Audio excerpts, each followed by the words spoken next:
Anshira Herrera, ala Kanté Herrera. Il est ministre de la Jeunesse,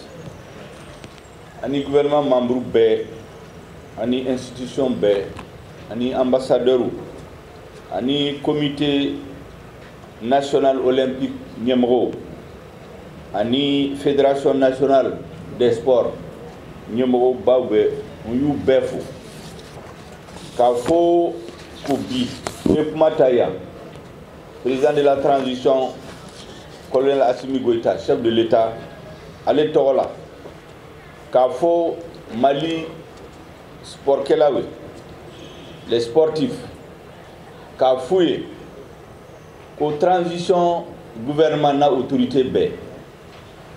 Hami Mimboula, Niyo Hamiuta, sport développé, ka sportif la condition là, ou ka se ka Mali kumabo, ka Mali kunawolo, ka Mali toko fo yoro bela, obe anga hamiula. Au centre a toko dira Lassana Traoré ni di ambiance. Oye Mali sportif doye, beba domino be sport là. Amba fe a toko kana tunu,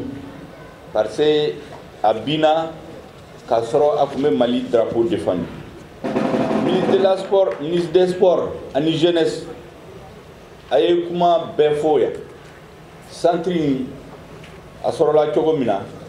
bara minkela gouvernement minu temana, ye bara minka, ani ministre ye bara minka, aye befo. Ousmane Tessugo beka. Ka faudron ko centre Malion betado, akabo Mali bolo. Mali sportifu. Ukango mérite à Mena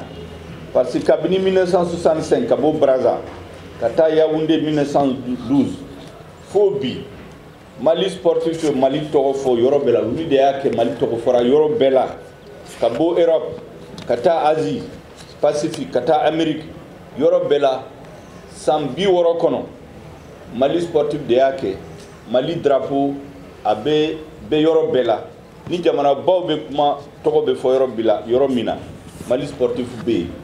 ulu de yake ulu de bake dongodo ni kuma be fo jamana bawka Mali togo be fo o de la anko ko sportif fana yoro de kanga la uye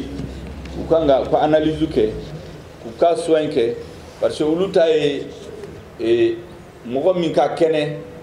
akan illa ben kata sport ke pour que kaseka Mali kunawolo gouvernement chama ye barakola abe santambo gouvernement minu temena bebe don kala mais transition nali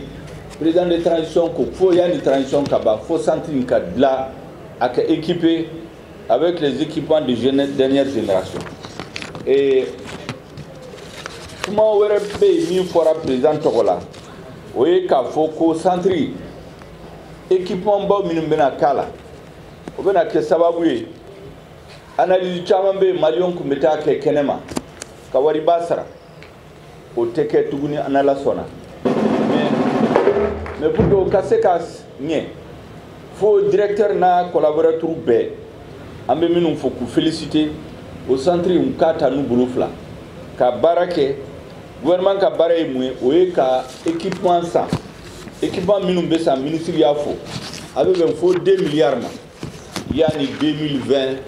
2020-2023 budget là pour que Mali sportif ou be bara mina ka Mali togo kase ko fo yoro bela ka Mali kuna wulu anga irula ko Malion ba au don ulier donc odi kuma ba minum fora ya nkumba fe Malion ka famu minum to ba ko kam yakto bala sali ala Muhammad